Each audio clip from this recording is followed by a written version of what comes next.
There was no need to prove all these. Be silent. Often smiling, Luis Bracamontes interrupted the prosecutors several times as the DA described in detail the events of October 24th, 2014.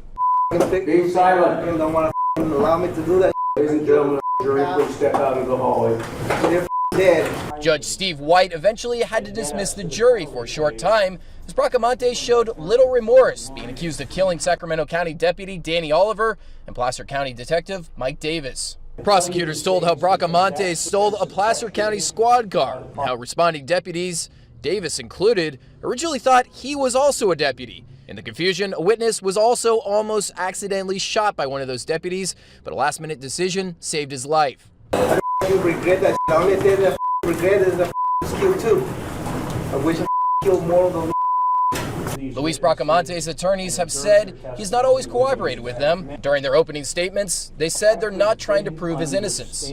We are not contesting many of these charges. Mr. Bracamontes is responsible for the deaths of Deputy Danny Oliver and the death of Detective Michael Davis. He shot them both. His attorneys added he had smoked large amounts of methamphetamine in the days leading up to the shooting. During his outburst, Bracamontes has said if given the opportunity, he would kill again. I will break up soon and I will kill more.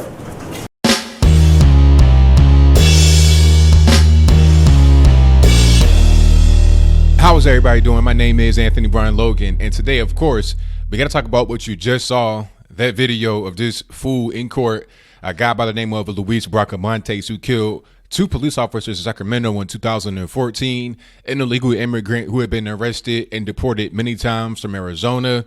He is a repeat offender, 37 years old, faces the death penalty, which I'm pretty sure that he's going to get.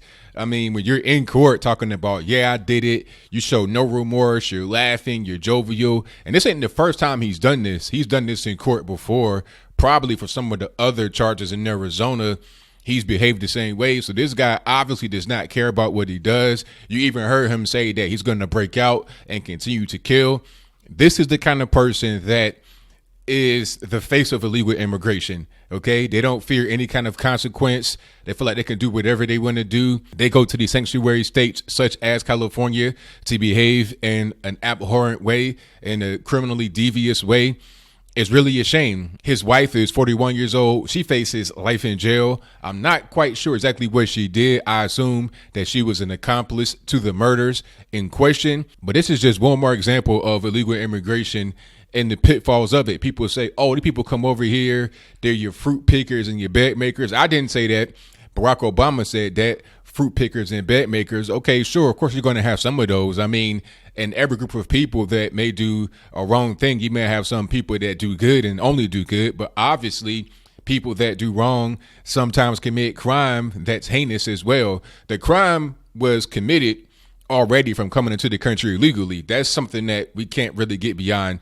But then there's worse crime than actually coming into the country illegally, such as killing people, having no remorse, laughing about it in court like Luis Bracamontes did. Now, how often this case happens is really irrelevant. The point is that it does happen. Some would say that it's an isolated incident. Not all illegals are this way. Hashtag not all. That's really irrelevant to the point. The point is that there's a lot of this coming over the border. Do you think that people come over here from Mexico, Guatemala, Nicaragua, Honduras? Do they come over here just to have another Mexico, another Nicaragua, another Honduras, or did they want to come to a great country with great opportunities?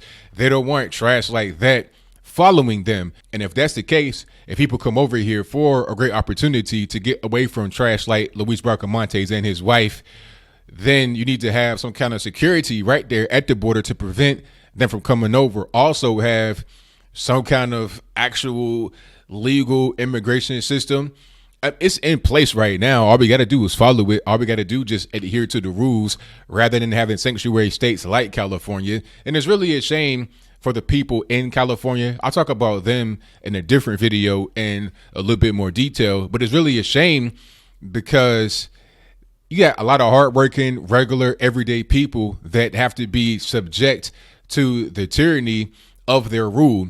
It's like living in a nation that is controlled by some crazy dictator, some cannibal dictator. You know, you got Jerry Brown, who is a governor, but then you got other guys and girls and others. I don't want to, misgender any being out there, but these other so-called humans that do things that are against the will of the people, do things that totally just don't jive with what's going on.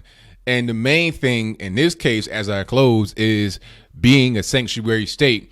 Who really wants that? The people that are in front of television cameras to try and get your vote because they think that you are just an idiot liberal who cannot see the forest for the trees. I don't have too much more to say about it. I say at the end of the day, Luis Bracamontes, hopefully he gets that death penalty, the rope, chair, firing squad, needle, whatever the case may be. Do not prolong it. Do not have him in jail for 20 years, giving them 3 hots in the cot. Just get straight to the point. I mean, he's already confessed in court. He's shown no remorse. I mean, what's going to change between now and then? You caught him red-handed. He killed 2 police officers. He says he's going to break out and kill again. So before he's able to even devise a plan to try and break out, go ahead and get rid of him right now and move on with your day. Save the taxpayers of California who are already taxed to beyond their nose and eyes, up to the top of their head in taxes. Relieve them of that tax pressure. And the wife, I'm not quite sure exactly what she did, but I'm sure that she was an accomplice in some form or fashion to these murders. I'm sure that she knew who she was with. And if nothing else, her being a legal citizen, she's definitely harboring not only a fugitive of the law, but also an illegal alien. So I don't have much sympathy for her. I say put her in one of them tent cities out there far away in the desert, somewhere like IE, way far past Stockton or whatever the case. Don't give her the lap of luxury penitentiary setting. But what do you think? Do you think this case is yet another example of why illegal immigration is a serious issue? Do you think it's a case that people are using inappropriately for whatever the reason may be? I'm not really sure how I could use it inappropriately. I mean, this case is pretty much cut and dry. This guy went and killed 2 officers, had committed other crimes before in Arizona, somehow went from Arizona to Sacramento, California to go on a crime spree and then kill 2 police officers. I mean, it's a pretty cut and dry thing. But do you think this guy deserves sympathy? Do you think that we need to look at his past to see if he was abused, to see, whatever else is going on with him?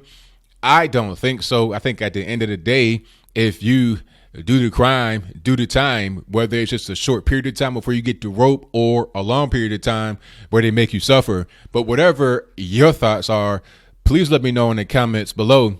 And that's all I got to say for this video. If you like what you heard, please comment, rate, share, and subscribe. Peace.